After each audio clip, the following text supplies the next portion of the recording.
Assalamualaikum warahmatullahi wabarakatuh. Kami dari kelompok Sri Sultan Hamengkubuwono ke-9 akan mempresentasikan tentang perjuangan tokoh penjaga keutuhan bangsa, yaitu salah satunya Sri Sultan Hamengkubuwono ke-9.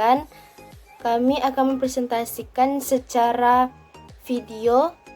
Semoga bermanfaat bagi pendengar. Gusti Raden Mas Doro Jatun, demikian nama yang disandungkan beliau ketika kecil. Dilahirkan pada tanggal 1912, beliau adalah anak ke-9 Sri Sultan Hamengkubuwono ke-8 dari istri kelimanya, Raden Ajeng Kustilah atau Kanjeng Ratu Alit. Masa muda Gusti Raden Mas Doro Jatun dihabiskan di luar lingkungan keraton. Sri Sultan Hamengkubuwono ke-8 menitipkan Gusti Raden Mas kepada pasangan Belanda, yaitu keluarga Mulder, seorang kepala sekolah NHJJS atau Neutrale Holst Javanse Jogen School. Pihak keluarga Mulder diberi pesan supaya mendidik Gusti Raden Mas Doro Jatun layaknya warga biasa. Gusti Raden Mas Doro Jatun diharuskan hidup mandiri tanpa didampingi pengasuh. Nama keseharian beliau pun jauh dari kesan bangsawan keraton. Masa-masa sekolah beliau jalani di Yogyakarta, mulai dari Froebel School atau Taman Kanak-kanak, lanjut ke RST Europe Lager School B yang kemudian pindah ke Nutri Europe Lager School.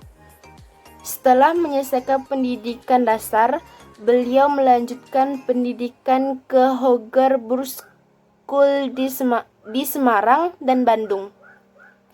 Jenjang pendidikan HBS belum tuntas ditempuh ketika ayahanda memutuskan mengirim beliau bersama beberapa saudaranya ke Belanda setelah menyelesaikan gimnasium beliau. Pada masa pendidikan di Belanda pula beliau berkenalan dan kemudian menjadi sahabat karib Putri Juliana yang kelak akan menjadi Ratu Belanda. Tahun 1939, peta politik dunia bergerak cepat. Tanda-tanda meletusnya Perang Dunia II semakin jelas.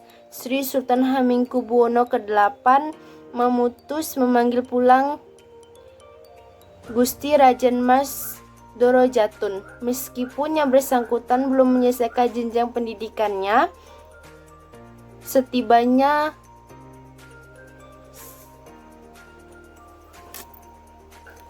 Setibanya Gusti Raden Mas Doro Jatun di tanah air, beliau disambut oleh Sri Sultan Hamengkubuwono ke-8. Saat itu pula Sri Sultan Hamengkubuwono ke-8 menyerahkan kris Kiai Joko Pitrun. Kris Kiai Joko Pitrun sebenarnya adalah atribut perjalanan Gusti Raden Mas Doro Jatun menuju singgasana. Ternyata perjalanan tersebut tidak mudah. Sebagai bagian dari sejarah Mataram, setiap calon raja baru di Kesultanan Yogyakarta diharuskan untuk mendatangani kesepakatan bersama terlebih dahulu dengan Belanda. Politisi senior Belanda Dr. Lucius Adam yang berusia 16 tahun harus berdebat panjang dengan Gusti Raden Mas Doro Jatun yang saat itu usianya baru menginjak 28 tahun. Perdebatan berjalan alot utamanya disebabkan karena hal-hal sebagai berikut. Yang pertama, Gusti Raden Mas Doro Jatun tidak setuju jabatan patih meranggap pegawai kolonial. Hal ini agar tidak ada konflik kepentingan. Yang kedua, beliau juga tidak setuju penasehatannya ditentukan oleh Belanda. Yang ketiga, beliau menolak pasukan atau prajurit keraton mendapat perintah langsung. Pada tanggal 12 Maret 1940 Tradak Pravyeksa kontrak politik dengan Belanda yang berisi 17 bab dan terdiri dari 59 pasal. Beliau tanda tangani tanpa dibaca lagi. Kontrak tersebut berlaku semenjak Gusti Raden Mas Doro Jatun naik tahta. Hari Senin Pon 18 Maret 1940, beliau dinobatkan sebagai putra mahkota dengan gelar Pangeran Adipati Anom, dengan gelar Pangeran Adipati Anom Hamengkubuwono Sudipja Raja Putra Naretra Mataram, dan dilanjutkan penobatan beliau sebagai raja dengan gelar Sampeyan Dalem Lingkang Sinuwun Kandejang Sultan Hamengkubuwono Senopati Inggalaga Nagabudarakaman Sajidin Panagama Khalifullah Kaping ke-9. Di hari pelantikan tersebut, beliau berpidato dan mengeluarkan kalimat yang dikenang oleh semua orang hingga saat ini. Saya memang berpendidikan Barat, tapi pertama-tama saya tetap orang Jawa. Selanjutnya akan dilanjutkan oleh Irwan. Baiklah, saya akan menjelaskan bagian saya. Terlebih dulu, nama saya Irwan. Di bagian saya itu yaitu Sri Sultan Hamengkubuwono ke-9, Pangeran dalam Republik Indonesia. Kalian tahu banyak kan? Nah, ketika Indonesia lahir pada tanggal 17 Agustus 1945 nih. Nah, Sultan Hamengkubuwono itu segera mengambil sikap. Sikap apa? Dalam itu beliau mengirim telegram ucapan selamat kepada para proklamator. Nah, setelah 2 minggu setelahnya, tepat pada tanggal 5 September 1945, beliau bersama Paku Alam yang ke-8 mengeluarkan maklumat yang menyatakan bahwa daerah Yogyakarta adalah bagian dari wilayah Republik Indonesia. Kalian bisa lihat sendiri. Yogyakarta dengan demikian resmi mengakui abad modernnya, di mana dia bukan lagi sebuah entitas negara sendiri, tapi bagian dari negara republik. Nah, ketika negara yang baru lahir ini menghadapi tekanan dari pemerintah kolonial yang datang kembali, beliau itu mengundang para tokoh bangsa untuk pindah ke Yogyakarta. Nah, Sri Sultan Hamengkubuwono ke-9 ini menyatakan bahwa Yogyakarta siap menjadi ibu kota negara Republik Indonesia yang baru. Nah, di peran bagian ini yaitu Sri Sultan Hamengkubuwono ke-9 terhadap Republik Indonesia ditunjukkan melalui dukungan finansial. Apa dukungan finansial itu? Nah, selama pemerintah Republik berada di Yogyakarta, segala urusan pendanaan diambil dari kas keraton. Nah, kita tahu kan kalau diambil keraton itu pasti ada kembali lagi uangnya, kayak kembali lagi atas dari pemakaian uang. Tetapi Sultan Hamengkubuwono ini tidak pernah mengingat berapa jumlah yang sudah dikeluarkan.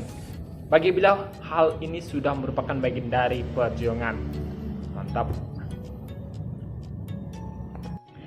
Nah, kita tahu pada tahun 1949 ketika Soekarno-Hatta beserta seluruh jajaran staf kabinet RI harus kembali ke Jakarta, Sri Sultan Hamengkubuwono ke-9 menyampaikan pesan perpisahan dengan sangat berat hati.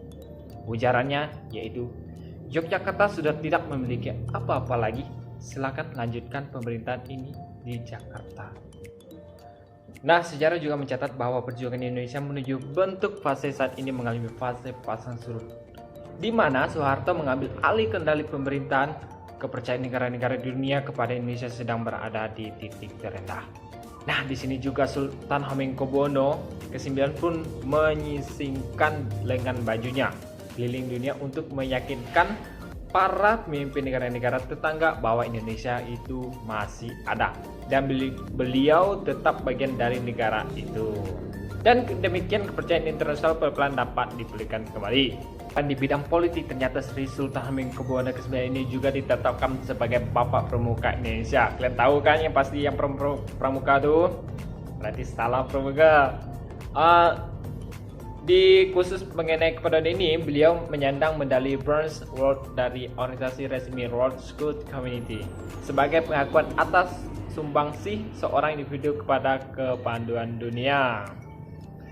Nah, di terakhirnya di perjuangan dia itu, tepatnya pada tanggal 2 Oktober 1988 malam, ketika beliau berkunjung ke Amerika, Sri Sultan Hamengkubuwono ke-9 ini menghembuskan napas terakhirnya di Northwestern University Medical Center.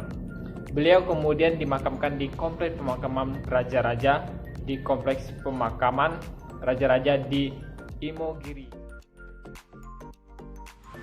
Peninggalan Sri Sultan Hamengkubuwono IX. Selokan Mataram adalah salah satu karya paling monumental Sri Sultan Hamengkubuwono IX. Saluran air yang menghubungkan Sungai Progo dengan Kali Opak yang membelah Yogyakarta dari barat ke timur ini memberi pengairan yang tidak pernah berhenti bagi lahan-lahan pertanian di sekitarnya. Proyek selokan Mataram ini berhasil menyelamatkan banyak penduduk Yogyakarta untuk tidak diikutsertakan dalam program kerja paksa Jepang, yaitu Romusa. Sebuah solusi brilian yang tidak hanya bisa menyelamatkan nyawa rakyatnya di kala itu, tapi juga membuat manfaat yang terus bisa dinikmati hingga kini.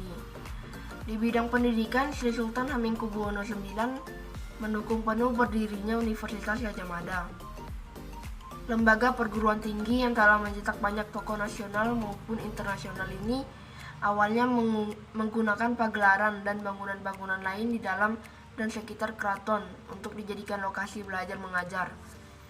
Sejalan dengan perkembangan universitas, sebidang tanah di Bulak Sumur disediakan oleh Sultan untuk dibangun gedung utama, Balairung UGM yang dirancang sendiri oleh Presiden Soekarno kala itu. Seperti raja-raja Yogyakarta pendahulunya, Sri Sultan Hamengkubuwono IX juga mempunyai sumbangsih yang besar di bidang seni. Terinspirasi dari cerita wayang golek, beliau menciptakan tari klasik golek menak yang meneguhkan karakter khas gerak tari gaya Yogyakarta. Karya lain yang beliau hasilkan diantaranya adalah tari Bedaya Sapta dan Bedaya Sanghaskara.